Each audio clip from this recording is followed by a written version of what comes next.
बच्चों नमस्कार। 10वीं कक्षा की विज्ञान के चैप्टर विद्युत धारा के चुंबकीय प्रभाव के तीसरे भाग में आपका स्वागत है।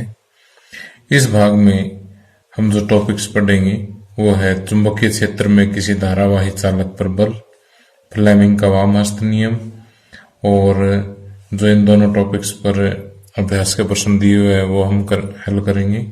और इसके अलावा एक मोस्ट इम्पोर्टेंट टॉपिक है विद्युत मोटर। आइए अब शुरुआत करते हैं। हमारा पहला टॉपिक है चुंबकीय क्षेत्र में किसी धारावाही चालक पर बल। अब देखिए कि इस टॉपिक का अर्थ क्या है कि हमारे पास मान लीजिए कोई चुंबकीय क्षेत्र है। ये हम कोई चुंबकीय क्षेत्र ड्रा कर लेते हैं। इसमें अगर कोई हम धारावाही चालक रखते हैं, यानी एक ऐसा चालक रखते हैं जिसके अंदर से विद्युत धारा गुजर रही हो, तो उस चालक पर बल लगता है। तो यदि थोड़ा सा मैं आपको प्रैक्टिकली समझाने की कोशिश करूं तो देखिए, हमारे पास मान लीजिए ये एक यू आकार की एक चुंबक है जिसे हम एसोनाल भी कह देते हैं। तो यहाँ देखिए कि ये जो इस पे व्हाइट कलर का डॉट लगा हुआ है, ये इस चुंबक का नॉर्थ है, उत्तर ध्रुव है, और दूसरा जो है दक्षिण ध्रुव है। और यहाँ पर जो चुंबकीय क्षेत्र है उसकी दिशा कौन सी होती है? उत्तर से दक्षिण ध्रुव की तरफ होती है। तो यहाँ पर जो है ये वाली जो डायरेक्शन होगी, इधर वाली, ये यहाँ पर चुंबकीय क्षेत्र की दिशा होगी। अगर इस चुंबकीय क्षेत्र में हम देखिए कि इस रिफिल को मान लेते हैं कि ये एक ऐसा चालक है जिसमें से विद्युत धारा गुजर रही है।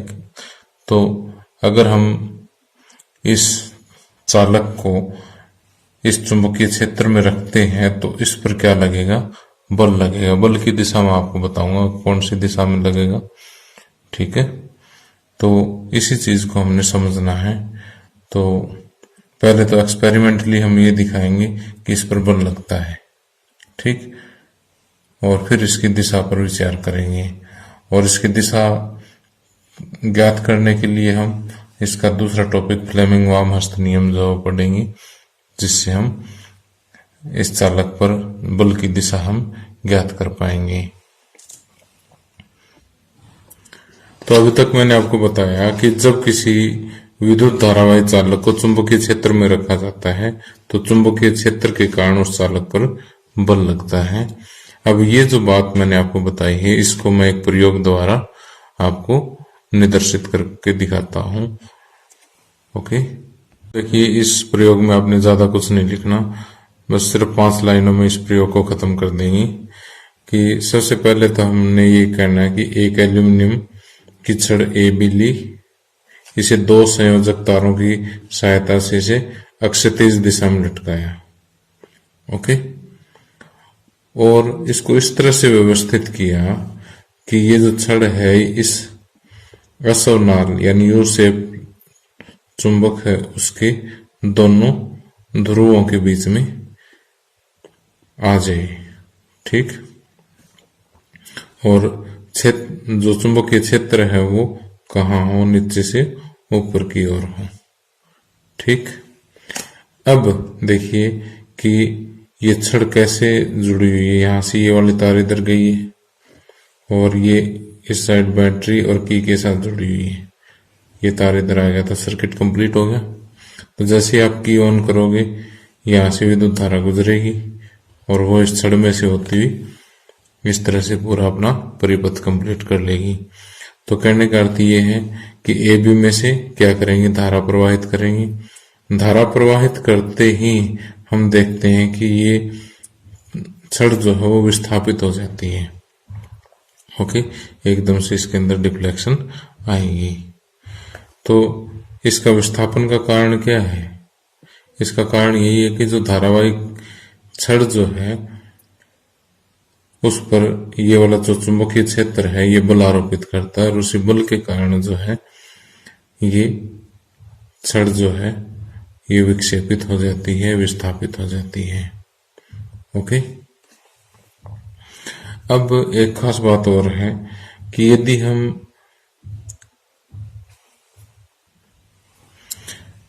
अब देखिए एक चीज मैं इंपॉर्टेंट और इसमें बता रहा हूं कि जो ये मौजूदा स्थिति इस चित्र की है उसके अनुसार इसमें बल जो है वो कहाँ लगेगा, इधर अंदर की तरफ लगेगा। ठीक, लेकिन अगर ये कैसे लगेगा वो मैं बताऊंगा जस्ट अभी फ्लेमिंग वामास्त नियम द्वारा। तो इससे पहले जो एक बात और बता रहा हूँ समझिए कि यदि मैं इस बैटरी को उल्टा जोड़ दूं, यानी विद्युत धारा की दिशा बदल दूं मैं, तो ये बल इधर अंदर की बजाय बाहर की तरफ लगेगा, यानी बल की दिशा भी उल्ट हो जाएगी। ठीक,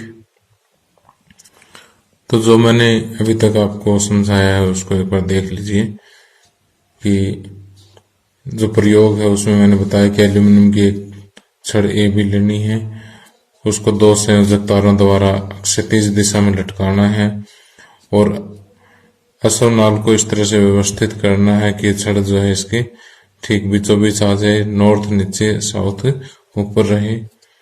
अब ए बी में से विद्युत धारा हम गुजारेंगे, विद्युत धारा गुजारते हम देखते हैं कि छड़ विक्षेपित हो जाती है।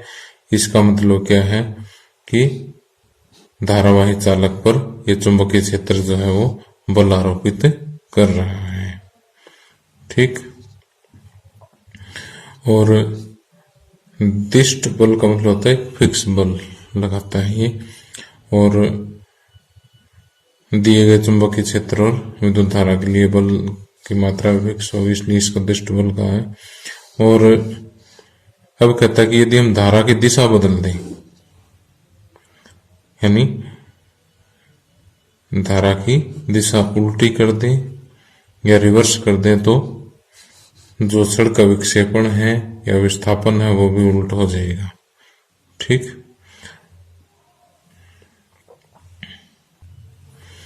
और अगर छड़ का विक्षेपण उल्ट दिशा में हुआ तो इसका मतलब क्या है, बल की दिशा भी उल्ट हो गई है। ठीक, तो यहां से हम एक चीज और समझ पा रहे हैं कि इस प्रयोग से इस बात का भी पता चलता है कि क्षेत्र, विद्युत धारा और चालक की गति या चालक पर बल, दोनों में से कोई एक कह दो कि गति या बल, क्योंकि जिस दिशा में बल लगेगा उसी दिशा में गति होगी। तो इन तीन चीजों के बीच में, किस किस के बीच में, धारा, क्षेत्र और चालक की गति की दिशाओं के बीच में क्या है, कोई संबंध है। और उस संबंध को हम किससे समझेंगे, फ्लेमिंग के वामहस्त नियम से। ठीक, अब देखिए फ्लेमिंग वामहस्त नियम क्या है, बहुत इंपॉर्टेंट है, ध्यान से समझना इसको। वामहस्त का मतलब होता है लेफ्ट हैंड। ठीक, तो देखिए इसको मैं प्रैक्टिकली समझाता हूं क्या है कि जैसे ये मेरा लेफ्ट हैंड है, इसमें देखिए कि इन दो उंगलियों का कोई काम नहीं है, सिर्फ इन तीनों का काम है, और तीनों को एक दूसरे से समकोण पर रखना है। ठीक, देखिए यहाँ 90 डिग्री का कोण है और अंगूठे की जो दिशा है और इस उंगली की दिशा, यहाँ भी 90 डिग्री का कोण है, अंगूठा और इसके बीच में भी 90 डिग्री का कोण है। आप अपने हाथ पे करके ट्राई कर सकते हैं इसको। तो इन तीनों को एक दूसरे से 90 डिग्री के कोण पर रखना है। अब देखिए कि अगर ये जो फर्स्ट फिंगर है ये किसकी दिशा में हो, चुंबकीय क्षेत्र की दिशा में हो, बीच वाली उंगली जो है ये विद्युत धारा की दिशा में हो, तो ये जो अंगूठा जो है ये बल की दिशा बताता है। एक बार फिर से, कई बार बच्चे भूल जाते हैं भी किसमें क्या लिखें। देखिए ये फर्स्ट फिंगर है एफ, ये सेंट्रल फिंगर है C. Okay, first finger, first for field, field mean क्षेत्र, फील्ड मीन क्षेत्र।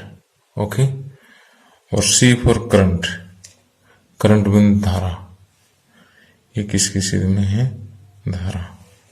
ओके, तो ये देखिए शक्तिशाली है, बल की दिशा में हो गई। ठीक, जिधर बल होगा उधर ही गति होगी। तो अब देखिए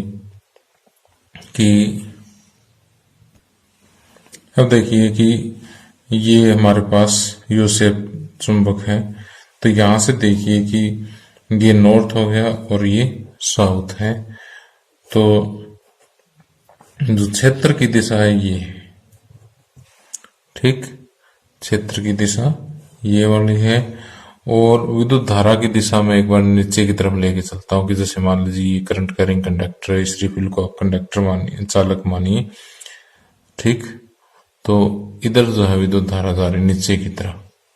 तो देखिए इन दोनों के बीच में समकोण बन गया ना, आप यहां से देख पा रहे हो।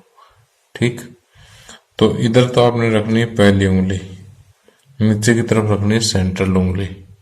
ठीक, तो अंगूठा अपने आप बता देगा कि बल किस दिशा में लगेगा।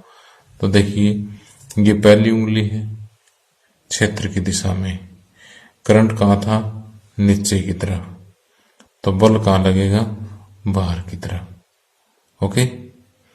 और अब देखिए कि अगर हम धारा की दिशा बदल देते हैं, धारा ले आते हैं ऊपर की तरफ, धारा कहाँ ले आते हैं, ऊपर की तरफ।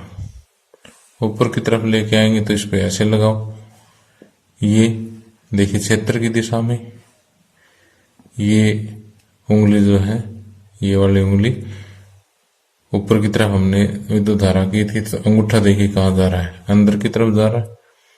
ठीक, तो इस तरह से हम किसी धारावाही चालक पर चुंबकीय क्षेत्र द्वारा बल जो है वो ज्ञात कर सकते हैं। तो देखिए फ्लेमिंग वाम हस्त नियम क्या कहता है। इस नियम के अनुसार बाएं हाथ की तर्जनी, मध्यमा तथा अंगूठे को इस प्रकार फैलाएं। जो फर्स्ट फिंगर है इसको तर्जनी बोलते हैं, जो बीच वाली उंगली उसको मध्यमा बोलते हैं। अंगूठा आपको पता ही है। तो बाएं हाथ की तर्जनी, मध्यमा और अंगूठे को इस प्रकार फैलाएं कि वे एक दूसरे से क्या हो, लंबवत हो। तीनों के बीच में एक दूसरे के साथ 90 डिग्री का कोण बना होना चाहिए। यदि तर्जनी चुंबकीय क्षेत्र की दिशा, मध्यमा चालक में प्रवाहित विद्युत धारा की दिशा की ओर संकेत करती है, तो अंगूठा चालक की गति की ओर अथवा चालक पर आरोपित बल की दिशा की ओर संकेत करेगा। ओके, इस नियम को याद रखना, एक बार फिर पढ़ाऊंगा मैं, आगे यूज होगा ये। अब इसके साथ इसका चित्र भी बनाना है। चित्र में जैसे इधर क्या हो गया, चुंबकीय क्षेत्र हो गया, और इससे 90 डिग्री कोण पर और एक 90 डिग्री कोण इधर ले लो। तो इधर मान लीजिए विद्युत धारा होगी, तो इधर क्या लग जाएगा, बल लग जाएगा। अब इसके साथ हाथ का जो चित्र बनाना है, तो पहले ये चित्र बना करके इधर अंगूठा बना दीजिए, और अंगूठे के साथ जो है इधर एक उंगली बना दीजिए। ओके, उंगली से थोड़ा सा एक इधर ले करके और एक जो इधर उंगली बनानी है वो उसको ऐसे दिखा दीजिए। ठीक, इस उंगली के साथ साथ जो आपने ऐसे 2 कट लगा करके थोड़ा सा इसको यूं अंदर की तरफ ले जाएं, और इसको ऐसे इनको फिर 2 उंगलियां बना दें। ठीक, और फिर ये देखो पूरा हाथ आपका बन गया है। अब आप इधर इसका जो नाम यहाँ लिखे हैं, चुंबकीय क्षेत्र, विद्युत धारा और ये बल या चालक की गति। ओके, इस तरह से आप एक इसका सिंपल सा चित्र ड्रा कर सकते हैं। अब आगे एक उदाहरण दिया हुआ है कि चित्र में दर्शाए अनुसार कोई इलेक्ट्रॉन किसी चुंबकीय क्षेत्र में क्षेत्र के लंबवत प्रवेश करता है, इलेक्ट्रॉन पर आरोपित बल की दिशा क्या है। अब देखिए ये चुंबकीय क्षेत्र यहाँ दिखाया गया है, इलेक्ट्रॉन नीचे की तरफ है, अब एक बात हमेशा याद रखिए कि इलेक्ट्रॉन की दिशा अगर ये है तो विद्युत धारा की दिशा इससे उल्टी मानी जाएगी, कि ये हमेशा ही विद्युत धारा की दिशा हमेशा ही इलेक्ट्रॉन की गति की दिशा से उल्टी मानी जाती है। और अब इस पे लेफ्ट हैंड रूल लगा दीजिए कि जैसे ये चुंबकीय क्षेत्र की दिशा होगी और बीच वाली उंगली आपने धारा की दिशा में करनी है, तो अंगूठा देखिए नीचे गया कागज के अंदर की तरफ, तो कागज के भीतर की तरफ है ये जाते हुए। आप इसको कॉपी पे ड्रा करके अपने हाथ से ट्राई करना है इसको। इसी टॉपिक और एग्जाम्पल के आधार पर आपकी बुक में ये क्वेश्चन दिए हुए हैं पेज नंबर 259 पर, तो आप इनको ट्राई कर सकते हैं। इनका सॉल्यूशन जो है नीचे डिस्क्रिप्शन में जो लिंक दिया है उसमें जो नोट्स हैं उनमें पूरा सॉल्यूशन है। आगे देखिए काफी इंपॉर्टेंट टॉपिक आ रहा है विद्युत मोटर। तो यहाँ पर दो टॉपिक हैं, एक तो विद्युत मोटर और एक विद्युत डायनमो या विद्युत जनरेटर। तो इन दोनों में से एक लगभग हर एक बोर्ड के एग्जाम में पूछ लिया जाता है, तो आप इनको ध्यान से समझे कि पहले तो विद्युत मोटर होती क्या है वो आपने बताना है कि ये एक ऐसी युक्ति होती है जो विद्युत ऊर्जा को यांत्रिक ऊर्जा में बदल देती है। तो विद्युत मोटर क्या होती है ये बताने के बाद आपने ये बताना है कि ये किस सिद्धांत पर कार्य करती है, इसका सिद्धांत क्या है। इसका सिद्धांत जो टॉपिक हमने अभी पीछे पढ़ा है वही इसका सिद्धांत है कि जब किसी धारावाही चालक को चुंबकीय क्षेत्र में रखते हैं तो चालक पर क्या होता है, बल लगता है। यही क्या है, विद्युत मोटर का सिद्धांत है। तो इसकी संरचना वगैरह समझाने से पहले जो दो बातें मैंने आपको बताई वो आपको लिखी हुई दिखा देता हूं, ज्यादा क्लियर हो जाएगी। देखिए विद्युत मोटर एक ऐसी युक्ति है जो विद्युत ऊर्जा को यांत्रिक ऊर्जा में बदल देती है। और सिद्धांत, जब किसी कुंडली को चुंबकीय क्षेत्र में रखकर उसमें से धारा प्रवाहित की जाती है तो चुंबकीय क्षेत्र कुंडली पर बल लगाता है। इस बल की दिशा फ्लेमिंग के वामहस्त नियम द्वारा दी जाती है। अब विद्युत मोटर की जो संरचना है वो देखिए। तो देखिए इसका सबसे पहला और मेन भाग जो है वो ये है कि क्षेत्र चुंबक। यहाँ पर देखिए NS जो आपको दिखाया हुआ है ये क्षेत्र चुंबक है जो एक शक्तिशाली चुंबकीय क्षेत्र पैदा करती है। क्या करती है, शक्तिशाली चुंबकीय क्षेत्र पैदा करती है। और इसका दूसरा भाग जो है वो आर्मेचर, ये एक तार की कुंडली है ABCD जिसे हम क्या कहते हैं, आर्मेचर कहते हैं। ये वास्तव में एक नरम लोहे के टुकड़े पर एक तांबे की रोधी तार का मतलब तांबे की तार के ऊपर एक रोधी पदार्थ जो है उसकी पॉलिश होती है, वो लपेट कर ये कुंडली बनाई जाती है। यहाँ चित्र में इसको बिल्कुल सिंपल सा ABCD एक आयताकार दिखाया गया है।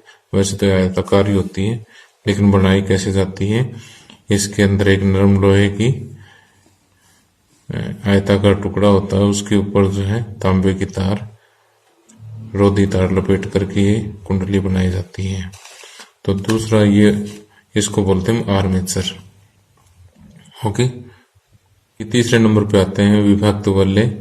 यहाँ पर देखिए आधा वलय ये है और आधा वलय ये, वलय मतलब रिंग। तो इसको हमने P और Q नाम दिया हुआ है, ठीक।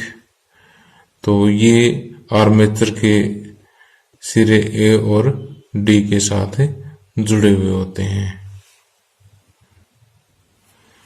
तो तीसरा इसका पार्ट हो गया विभक्त वलय। और चौथा पार्ट जो है विभक्त वलयों के साथ देखिए यहाँ पर ये दो छोटे छोटे ब्रश लगे हुए हैं, ब्रश X और Y। ये X और Y जो P और Q के साथ लगातार टच में रहते हैं। ओके, अब देखिए विद्युत मोटर की जो संरचना है उसमें जो 4 पॉइंट मैंने समझाए वो यहाँ पर लिखे हुए हैं। पहला क्षेत्र चुंबक, विद्युत मोटर में शक्तिशाली चुंबक का प्रयोग चुंबकीय क्षेत्र उत्पन्न करने के लिए किया जाता है। दूसरा आर्मेचर या कुंडली, मोटर की क्षमता के अनुसार नरम लोहे के टुकड़े पर रोधी पॉलिश वाली चालक तार, तांबे की तार कई बार लपेटकर आयताकार कुंडली ABCD बनाते हैं, जिसे आर्मेचर कहते हैं। इसे चुंबक के दोनों ध्रुवों के बीच रखा जाता है। ओके, अगला है विभक्त वलय या दिक् परिवर्तक। तो मोटर की जो कुंडली का A और D हिस्सा जो है वो विभक्त वलयों P और Q के संपर्क में रहता है, और दिक् परिवर्तक यानी जो वलय जो है वो ब्रश X और Y के संपर्क में रहते हैं। ये 4 पॉइंट आप लोगों ने बताने हैं। अब अगला इस मोटर की जो हमें कार्यविधि समझानी है कि ये कार्य कैसे करती है, इसको ध्यान से समझिए। अब इसकी कार्यविधि में देखिए, जैसे ही हम की ऑन करते हैं तो विद्युत धारा ऐसे बहेगी कि बैटरी से कहाँ गई ब्रश में, ब्रश किसके संपर्क में है, वलय के संपर्क में, और वलय किसके संपर्क में, आर्मेचर के संपर्क में। तो इस तरह से विद्युत धारा जो है यहाँ से होती हुई वापिस वलय, वलय से फिर ब्रश, ब्रश, और ये देखिए इस तरह से पूरा सर्किट कंप्लीट हो जाता है इसका। तो यहाँ AB जो भुजा है इसमें देखिए कि विद्युत धारा कहाँ है, ऊपर की ओर है, और CD में विद्युत धारा कहाँ है, नीचे की ओर है। तो पहले अगर मैं CD भुजा की बात करूं, और यहाँ पर देखिए क्षेत्र की दिशा ये है।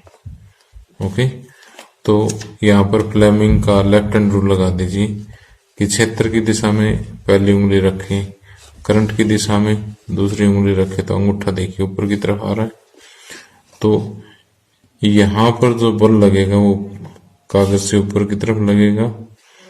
तो इधर डायरेक्शन उल्टी है तो यहाँ बल नीचे की तरफ लगेगा। तो ये क्या है कि आर्मेचर जो है वो घूम जाएगा, क्योंकि एक मान लो किसी चीज पे एक तरफ से ऊपर की तरफ बल लगाए, दूसरी तरफ नीचे की तरफ बल लगाए तो चीज घूमेगी। अब घूमने के बाद क्या होगा कि CD जो वो AB वाली जगह आ जाएगी, AB जो है वो CD वाली जगह आ जाएगी। तो ऐसा करने पर घूम करके, क्योंकि वलय तो इसके साथ ही जुड़े हुए हैं, ये वाला वलय इधर आ जाएगा, ये वाला वलय इधर आ जाएगा।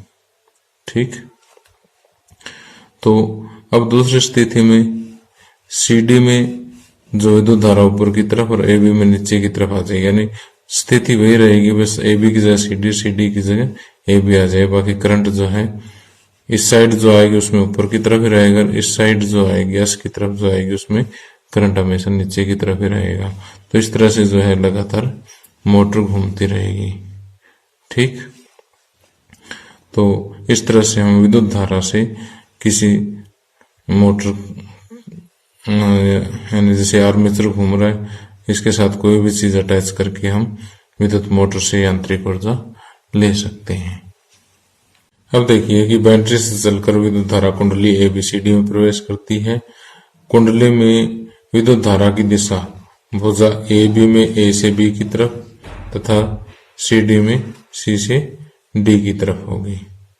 ठीक, जो कि परस्पर विरोधी है, यानी इसमें इधर है तो इसमें नीचे की तरफ है। अब चुंबकीय क्षेत्र में रखे चालक पर आरोपित बल की दिशा फ्लेमिंग वामहात नियम से ज्ञात की जाती है। परिणाम स्वरूप हम पाते हैं कि AB पर बल ऊपर की तरफ है और AB पर आरोपित बल उसे अधोमुखी धकेलता है, और CD पर आरोपित बल उसे ऊपरी मुखी धकेलता है। यानी AB पर अधोमुखी, अधोमुखी का मतलब नीचे की तरफ, और CD पर ऊपरी मुखी यानी ऊपर की तरफ जिसकी दिशा हो। तो आधा घूमने पर ब्रश और विभक्त वलय दिशा परिवर्तक द्वारा धारा की दिशा पलट जाती है।